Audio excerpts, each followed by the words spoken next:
তখন আমরা পরিবারকে সময় দেওয়া তো দূরের কথা, কারণ দিবানিশি আমরা পানিয়ে বেড়াইছি। যে ডেল্টা শপিং, এই ডেল্টা নামটা কিভাবে আসলো, এর ইতিহাসটা একটু বলবেন? আসলে একটু কঠিন হয়ে গেছে আমার জন্য। কত বছর হলো আপনার রাজনীতি, কবে থেকে রাজনীতি শুরু করেন? রাজনৈতিক দর্শন আমাকে তখন আকৃষ্ট করে নাই। আমি পাঞ্জাবি টুপি পরাছিলাম, আমার মনে আছে যে হেলিকপ্টারের বাতাসে আমার টুপিটা হারিয়ে গেছে। হাসপাতালে একটা ভবন, কয়েকটা ভবন ছাড়া আর কোনো উন্নয়ন হ্যাঞ্চল হয় নাই।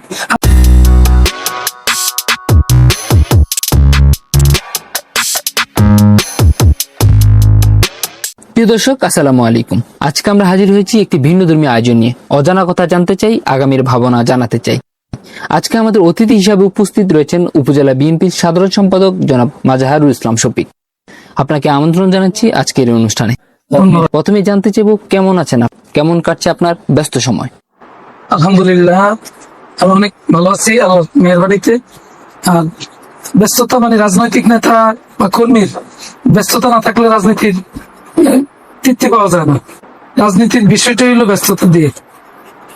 যেহেতু আপনারা রাজনীতি করেন, বিভিন্ন সময় মিছিল, মিটিং, সমাবেশ, নেতাকর্মীদের সংগঠিত হয়, সেক্ষেত্রে বলবো 5ই আগস্টের আগে কি আপনারা বেশি ব্যস্ত ছিলেন, টুকরাতে সময় দিতে পেরেছেন, নাকি 5ই আগস্টের পরে ব্যস্ত বেশি সংগঠিত? 5ই আগস্টের আগের পরিস্থিতি ছিল একটা ভিন্ন পরিস্থিতি।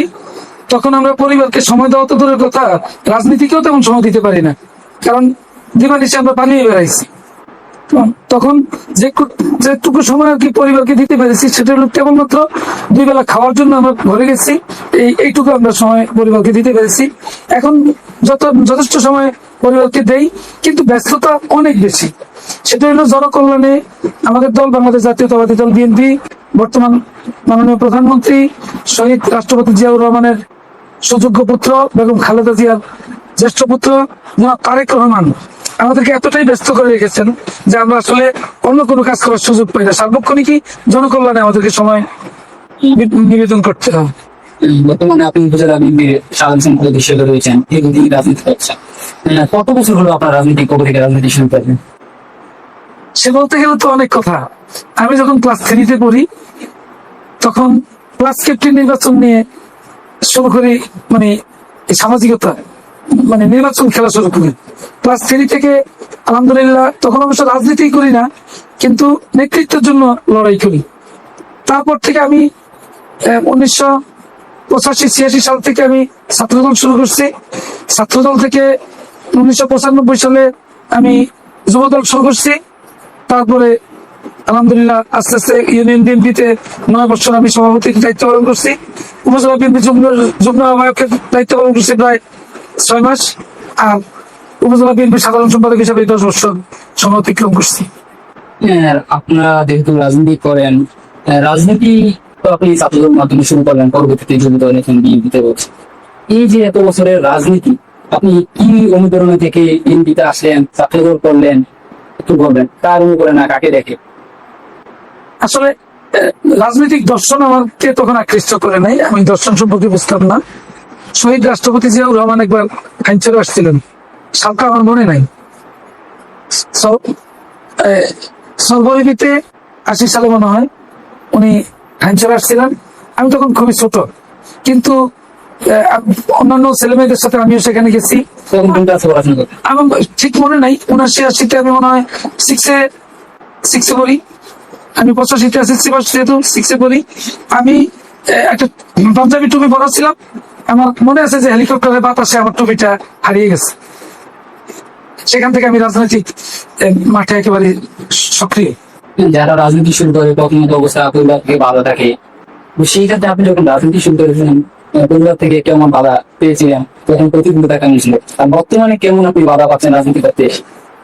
আমি যখন রাজনীতি শুরু করি তখন তো রাজনৈতিক পরিবেশ এমন ছিল না, আর পরিবার থেকেও বাধা ছিল না, কারণ রাজনীতিতে ক্লেশ ছিল না, মারামারি হানাহানি কাটাকাটি ছিল না, শান্তিপূর্ণ রাজনীতি ছিল। সবাই সবার আদর্শ নিয়ে সামনে এগোত। কিন্তু এখনকার যে পরিবেশ, এই পরিবেশে স্ত্রীও বাধা দেয়, সন্তানরাও বাধা দেয়। একটা প্রশ্ন ছিল, আপনি হয়তো বা বিব্রত হতে পারেন। আমরা প্রায় সময় দেখি আপনাকে বিভিন্ন জায়গা বলে, আপনাকে নিয়ে পোস্ট করে যে ডেল্টা শপিং, এই ডেল্টা নামটা কিভাবে আসলো, এর ইতিহাসটা একটু বলবেন? আসলে আমি রাখবার কিছু নাই, এখানে বিব্রত হব না। আমি 1995 সালে আমি যখন জগন্নাথ বিশ্ববিদ্যালয়ে মাস্টার্সে পড়ি, তখন আমার এক ছাত্র জীবনের ছোট ভাইয়ের সাথে ডেল্টা লাইফ ইন্স্যুরেন্সের হেড অফিসে যাই। আমি ওখানে গিয়ে কিছু সিনিয়র অফিসারদের সাথে কথা বলে আমি মুগ্ধ হয়ে যাই। ওখান থেকে আমি ডেল্টা লাইফ ইন্স্যুরেন্সে একজন ওয়ার্কার হিসেবে কাজ শুরু করি। পরবর্তীতে আমি অনেক সফলতা অর্জন করছি। আমি এজেন্সি ম্যানেজার হিসেবে সারা বাংলাদেশে 3য় স্থান অর্জন করছি। আমাকে বদলি করা হয়েছিল হাইমচরে, একটা অফিস দিয়ে হাইমচরে বদলি করা হয়েছিল। হাইমচরে আমার তখন আমাকে কেউ চিনতো না। আমি লেখাপড়া করছি বলেছিলাম যে কেউ চিনতো না। এই ডেল্টা লাইফ ইন্স্যুরেন্সের মাধ্যমেই জনগণের সাথে আমার পরিচয় হয়। তখন থেকে মানুষ আমাকে ডেল্টা শফিক নামে চিনে। আসলে আমরা বাঙালির একটু অদ্ভুত, কারো পেশা বা কারো যদি কোনো দুষ্টুটি পাই তখন তার নামের আগে তার কোনো পেশার বিশেষণ যোগ করতে খুব স্বাচ্ছন্দ্য বোধ করি। আমি এটাতে কিন্তু একেবারেই অসন্তুষ্ট না, কারণ আমি এটা কর্ম করছি, আমাকে সে নামে চিনছে। আমি নিজেও অনেক সময় বলতাম আমাকে চিনছেন কিনা, আমি ডেল্টা শফিক। যে আমরা যেটুকু জানতে পারলাম যে আপনি উপজেলা পরিষদের চেয়ারম্যান হিসেবে নির্বাচন করেন, আপনার কেন মনে হলো যে আমার উপজেলা পরিষদের চেয়ারম্যান হিসেবে নির্বাচন করার প্রয়োজন, কেন সিদ্ধান্ত নিলেন? প্রশ্নটা একটু কঠিন হয়ে গেছে আমার জন্য। আসলে প্রত্যেক রাজনৈতিক কর্মীরই নেতৃত্ব দেওয়ার স্বপ্ন থাকে। সেই নেতৃত্বটা বিভিন্ন স্তরে স্তরে হয়। আমি বর্তমানে উপজেলা বিএনপির সাধারণ সম্পাদক। আমার সদ্য সভাপতি মহোদয় নির্বাচন বিমুখ ব্যক্তিত্ব, উনি নির্বাচনের দিকে অতটা আগ্রহ ওনার নাই।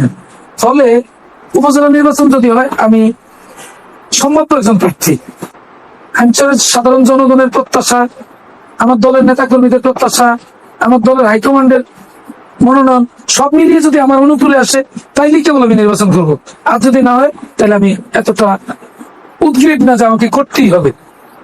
তবে মানব কল্যাণে যদি কিছু করতে হয়, সমাজ সেবার যদি কোনো কাজ করতে হয়, তাহলে তাকে কোনো না কোনো এক জায়গায় একটা চেয়ার তাকে দখল করতে, চেয়ারে অবস্থান করতে। যদি চেয়ারে অবস্থান না করে তাহলে তার পক্ষে সমাজের অনেক কিছুই করা সম্ভব। এক্সাম্পল ধরি, আমি বিএনপি সেক্রেটারি, এখন আমার দলটা ক্ষমতায়, আমার দলের মাননীয় সংসদ সদস্যের মাধ্যমে কিছু বরাদ্দ আসে, সেই বরাদ্দ দিয়ে আমি অফিসে ইউএনও এবং অন্যান্য দপ্তরের কর্মকর্তাদের সাথে সমন্বয় করে আমি জনগণের পাশে কিছুটা সেবার হাত বৃদ্ধি করতে পারি। এই সুযোগটা যদি না হইতো তাহলে আমি তো এখানেও যেতে পারতাম না। সুতরাং আমাকে জনগণের কল্যাণে যদি কিছু করতে হয় তাহলে আমাকে কোনো না কোনো এটা চেয়ার আমাকে অবস্থান নিতে হবে। আপনি বললেন যে আপনাকে যদি দল থেকে সিলেক্ট না করা হয়, নমিনেশন না দেওয়া হয়, তাহলে আপনি নির্বাচন করবেন না। যদি দেখা যায় আপনার ব্যাপক জনপ্রিয়তা রয়েছে, মানুষ চায় আপনি নির্বাচন করেন, চেয়ারম্যান হন, নেতাকর্মীদের একটা বিরাট চাপ রয়েছে আপনার প্রতি, সেক্ষেত্রে আপনার মতামতে পরিবর্তন আসবে কিনা, সিদ্ধান্তে পরিবর্তন আসবে কিনা? অত্যন্ত চমৎকার প্রশ্ন আপনার। বিষয়টা হলো, আমি শফিক, আমার মতো এরকম অসংখ্য শফিক এই হাইমচরে আছে, কিন্তু আমি দেখি বিঙ্গুলিয়া থেকে একেবারে ঈশানবালা কেমন এতটুকু পুরো হাইমচর অঞ্চলে যেখানেই যাই আমাকে শফিক নামে কিছু লোকে চিনে, অনেক লোকে চিনে আমাকে। এর অবদান বাংলাদেশ জাতীয়তাবাদী দলের। আমার ব্যক্তিগত কোনো সম্পদ বা এমন কোনো কৃতিত্ব নাই যে কৃতিত্বের কারণে আমাকে পুরো উপজেলার নারী পুরুষ সবাই আমাকে চিনবে। বাংলাদেশ জাতীয়তাবাদী দলের নেতৃত্ব দেই, সেই নেতৃত্বের কারণেই আমাকে সবাই চিনে। সুতরাং দলের সিদ্ধান্তকে ভায়োলেট করে আমি কোনো সিদ্ধান্ত ব্যক্তিগতভাবে নেব না কখনো। দেখা যাচ্ছে আপনি দীর্ঘদিন রাজনীতি করছেন, দল আপনাকে প্রকাশ করল, সেটাকে আপনি কি একেবারেই দলের প্রতি যে আনুগত্য, সে আনুগত্য বজায় রাখবেন নাকি সকল থেকে নির্বাচন করেন? আমি একেবারেই খুব দৃঢ়তার সাথে বিশ্বাস করি আমার দল কখনো আমাকে অবমূল্যায়ন করবে না। এটা আমার একেবারে দৃঢ় একটা বিশ্বাস। আমি এ পর্যন্ত দলের কাছ থেকে যা পাইছি সেটা কখনো ছায়া পাই নাই, এমনিতেই আমি পাইছি। দল আমাকে সেটা আমার যোগ্যতার ভিত্তিতে প্রয়োজন মনে করছে আমাকে দিয়েছে। আমি 4বার সাধারণ সম্পাদক দলের, 4 এই 4বারই একবারও আমি ছায়া নেই নেই, দল আমাকে দিয়েছে। আমার দলের নেতা কর্মীরা আমাকে ভালোবাসে, সে ভালোবাসা ঊর্ধ্বতন নেতৃবৃন্দ বুঝতে পেরেছে, সেই ভালোবাসা থেকেই আমাকে নেতৃত্ব দিয়েছে। আমি দৃঢ়ভাবে বিশ্বাস করে আমাকে মনোনয়ন দিবে। যদি কোনো কারণে দলের বৃহত্তর স্বার্থে আমাকে না দেয়, আমি আলহামদুলিল্লাহ করি, দলের যাকে মনোনয়ন দেবে তার পক্ষে নির্বাচনে আমি মাঠে কাজ করবো। কখনো স্বতন্ত্র প্রার্থী আমি হব না। আপনার কাছে এই মুহূর্তে হাইমচর উপজেলার আপনার প্রতিদ্বন্দ্বী কোনো প্রার্থী রয়েছে কিনা চেয়ারম্যান হিসাবে নির্বাচন? এখনো তো নির্বাচনী কোনো আবহাওয়া বহমান নাই।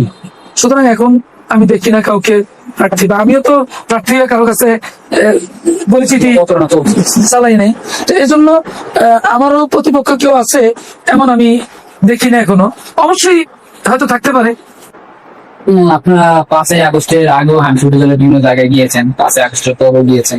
এই হ্যান্ডসুট উপজেলা ঘোরার পরে হ্যান্ডসুটের সবচেয়ে বড় সমস্যাটা কি, হ্যান্ডসুটের কি প্রয়োজন, মানুষ কি প্রয়োজন আপনার কাছে?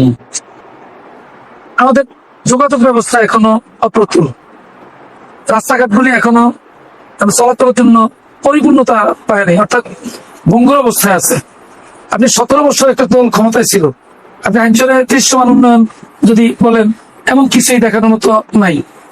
জালেবাজার থেকে সর্বনিম্ন পর্যন্ত একটা রাস্তা, নদীর তীরে আমাদের বিএনপির আমলের কিছু কিছু অংশ বাদ দেওয়ার পর অবশিষ্ট অংশ বাদ দেওয়া, হাসপাতালের একটা ভবন, কয়েকটা ভবন ছাড়া আর কোনো উন্নয়ন অঞ্চল হয় নাই। আমরা এতটা অনুভব করি নাই যতটা অনুভব করি 5 তারিখের পরে জনগণের চাহিদার প্রেক্ষিতে। আমি মনে করি এখানে শিক্ষা, চিকিৎসা, ভৌগোলিক কারণে আমরা অঞ্চল বিভক্ত। শহরাঞ্চলের চিকিৎসা ব্যবস্থা একেবারেই ভঙ্গুর অবস্থা আছে, একেবারে নাজুক। এমনও হয় চিকিৎসার জন্য কোথাও যাওয়ার পথে পথেই রোগীর মৃত্যু হয়ে যায়। শিক্ষারও একেবারে করুণ অবস্থা চলে, শিক্ষকরা সেখানে থাকে না। একটা স্কুলে যদি 5 জন শিক্ষক নিযুক্ত হয়, কিন্তু সেখানে দেখা যায় 2 জনও ঠিক মতো ডিউটি করে না, বিভিন্ন ভাবে তারা অফিসকে ম্যানেজ করে, তারা সেখানে যায় না। এখন আমি মনে করি শিক্ষা, চিকিৎসা শহরাঞ্চলে এটা খুব বেশি প্রয়োজন। ইতিমধ্যেই যোগাযোগ ব্যবস্থা বেশ উন্নয়নের কাজ চলছে, প্রস্তাবিত অনেক কাজ এগিয়ে যাচ্ছে। আমি আশা করি আমাদের প্রিয় নেতা মাননীয় সংসদ সদস্য শেখ ফরিদ আহমেদ মানিক যদি আল্লাহ হায়াত দান করেন, সুস্থ থাকেন, এমপি হিসাবে 5 বছর সময় অতিক্রান্ত করতে পারলে অঞ্চলে আর কোনো সমস্যা ইনশাল্লাহ থাকবে না। আপনি যেহেতু জেলা পরিষদের নির্বাচন করতে চাচ্ছেন চেয়ারম্যান হিসাবে, এবং জনপ্রতিনিধি হিসাবে আপনার অবশ্যই জেলাকে নিয়ে একটা সুনির্দিষ্ট পরিকল্পনা রয়েছে। সেই সুনির্দিষ্ট পরিকল্পনা একটু জানতে চাই। আসলে আমাদের এখানে এই অঞ্চলটা আমরা কৃষি নির্ভর আর মৎস্য নির্ভর অঞ্চল। আমরা এখানে বহমান মেঘনা নদীতে আমাদের অসংখ্য জেলে পরিবার, জেলেরা মাছ ধরে, তাদের জীবনমান উন্নয়ন করা আমাদের খুব বেশি প্রয়োজন। শহরাঞ্চল আপনি যদি জানেন কিনা, আমাদের যে চর মানে নীলকমল, হাইনচর, এই 2 ইউনিয়ন এবং গাজীপুর, এখানে যেই কৃষি পণ্য উৎপাদন হয়, কোটি কোটি টাকা সেখানে আমাদের রাজস্ব আয় পায়। আমরা সেগুলিকে উন্নয়ন করা দরকার। জমিগুলিকে, খাস জমিগুলিকে চাষিদের মধ্যে সুষম বন্টন করা দরকার। সার্বিকভাবে অঞ্চলে মাদকের চরম কষাঘাত চলছে, এই চরম অবস্থা থেকে মাদক মুক্ত অঞ্চল প্রতিষ্ঠা করা, কিশোর গ্যাংকে মানে তাদেরকে সচেতনতা বৃদ্ধি করে মডিফিকেশনের মাধ্যমে তাদেরকে শিক্ষিত তরুণ সমাজ, যুব সমাজ তৈরি করাই মনে হয় অঞ্চলের সবকিছু থেকে প্রাধান্য পাওয়া দরকার। যারা রাজনীতি করে, ছোট থেকে রাজনীতি করে, অনেকটা বয়স রাজনীতি করে, তাদের জীবনে রাজনীতি একটা ভীষণ এবং ভীষণ থাকে। আপনার রাজনৈতিক ভীষণটা কি এবং ভীষণ? আগেই বলছিলাম আমি, প্রত্যেক রাজনৈতিক নেতারই স্বপ্ন থাকে নেতৃত্ব দেওয়ার। নেতৃত্বটা 2 স্তরে, একটা হলো সাংগঠনিক স্তর, আর একটা হলো মানে রাষ্ট্রীয় স্তর। তো আমরা সাংগঠনিক স্তর নেতৃত্ব দিচ্ছি দীর্ঘ সময়, এখন রাষ্ট্রীয় স্তরে নেতৃত্ব দেওয়ার একটা স্বপ্ন আমার আছে। আপনি যেহেতু উপজেলা বিএনপির সাধারণ সম্পাদক হয়েছেন, ভবিষ্যতে আপনি দলের কোন জায়গায়, হাইকমান্ডের কোন জায়গায় নেতৃত্ব দেখতে চান? এটা খুব কঠিন বিষয়। আজকে আমাকে হয়তো অনেক নেতাকর্মী ভালোবাসে, আবার অনেকে আমার মেজাজকে সহ্য করতে পারে না। এটা আমাকে অনেকে পছন্দ করে না।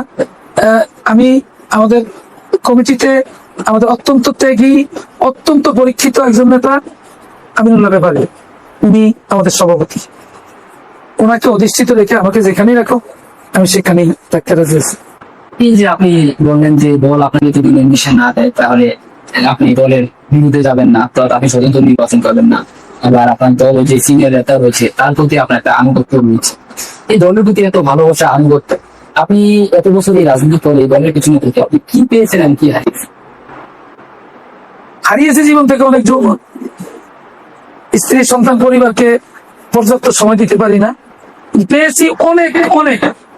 আমি আগেই বলছিলাম আমি একজন সফি, পুরো হ্যাঞ্চলে এখন আমার পদচারণা, আমার পরিচিতি আছে, সেটা একমাত্র বাংলাদেশ জাতীয়তাবাদী দল দিয়েছে আমাকে। অনেক লোক সম্মান করে, এটা বাংলাদেশ জাতীয়তাবাদী দলের উসিলায় মহান রাব্বুল আলামিন আমাকে সম্মানিত করেছেন। আমি পেয়েছি অনেক, হারিয়েছি যেটা, সেটা আসলে স্ত্রী সন্তানকে পর্যাপ্ত সময় দিতে পারি না, এজন্য তাদের কাছে আমি অনেকটাই খাটো হয়ে থাকতে হয় আর কি। আসলে রাজনীতি যারা করে তাদের জীবনে একটা সময় থাকে। আপনি এই মুহূর্তে কি পেশায় রয়েছেন? আমি শিক্ষাকে খুব বেশি ভালোবাসি, সৃজনশীলতাকে খুব পছন্দ করি, লালন করি। আপনি জানেন আমার আদর্শ শিশু নিকেতন নামে একটি শিক্ষা প্রতিষ্ঠান আছে, প্লে গ্রুপ থেকে অষ্টম শ্রেণী পর্যন্ত। এটার আরো 2টি শাখা আছে। সব মিলিয়ে এখানে প্রায় 750 জনের মতো শিক্ষার্থী বর্তমানে অধ্যয়নরত আছে। প্রায় 65 জন লোক বিভিন্ন ক্যাটাগরিতে তারা এখানে কর্মরত আছে, তাদের কর্মসংস্থান সৃষ্টি করতে পেরেছি।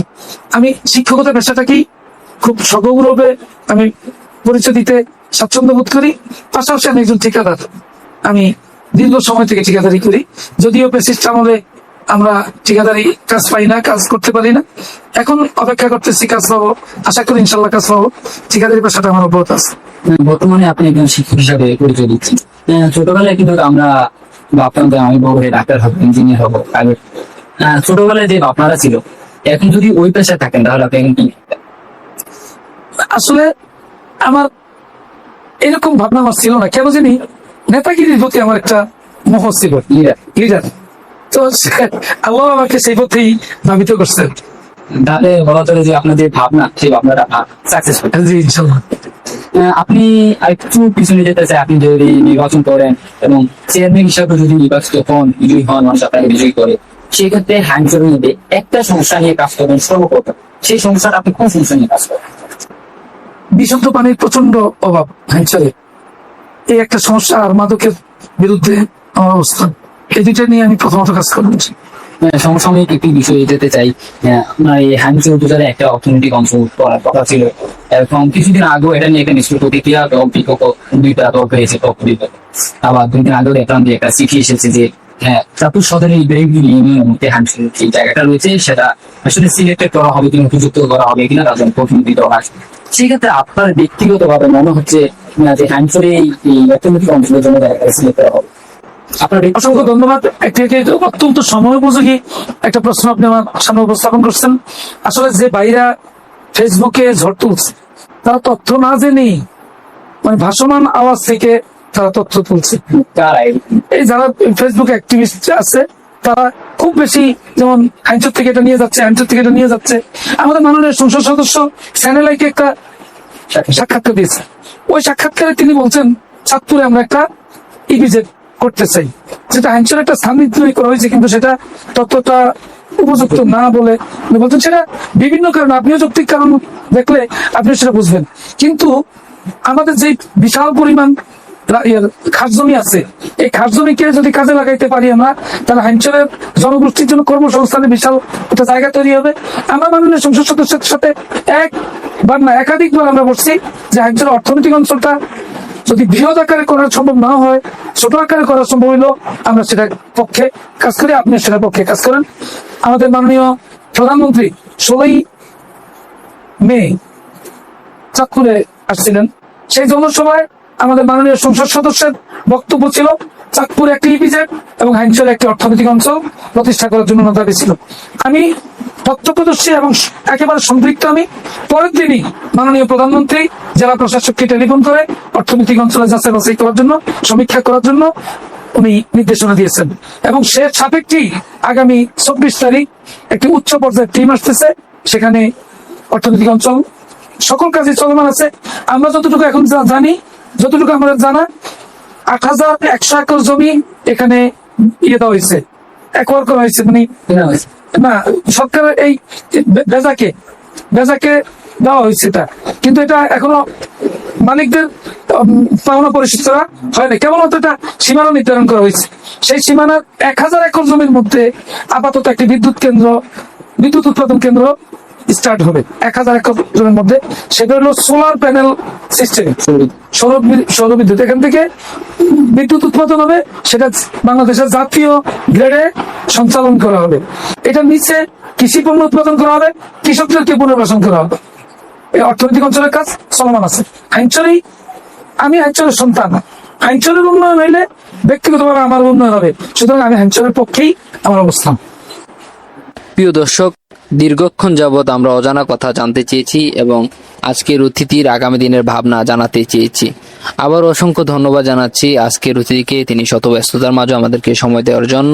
তো আজকের অনুষ্ঠান এখানে শেষ করছি। আমরা হয়তোবা নতুন কোনো অতিথিকে নিয়ে আবারও হাজির হব। আসসালামু আলাইকুম।